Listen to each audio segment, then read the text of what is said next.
most likely want to remove the rear wheels to install these shocks since it'll give you the most room to work with. We'll start by drilling the mounting bracket holes in the wheel well, and you will use the Fox printout as a guide.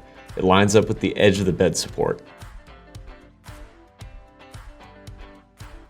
Once you mark the 3 holes per side to drill, you can get to removing some of the aluminum from the wheel well.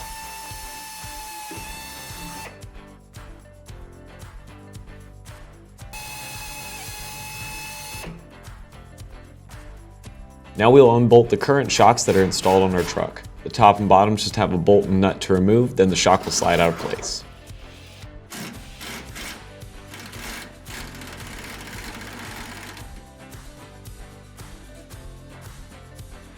Simply replace the new shock into the bottom mount and then slide it in the bolt to hold it.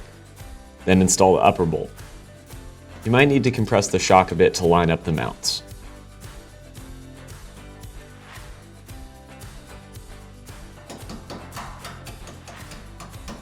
Now to mount the bracket, insert the 2 Allen head bolts to the outer 2 holes you drilled. Now from inside the bed, thread in the bracket just a turn or 2 on each bolt. This will let the bracket line up to the 3rd hole while we install the short center bolt into the bracket.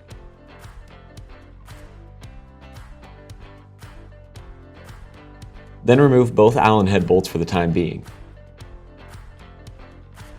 You can slide in the Fox plate into the reservoir, then insert those 2 Allen bolts through the front along with the backing pins.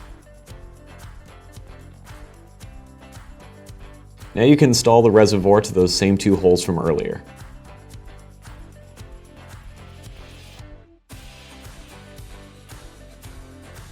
Since our reservoir is now mounted, we'll finish up tightening the upper and lower mounts of the shocks to complete the installation.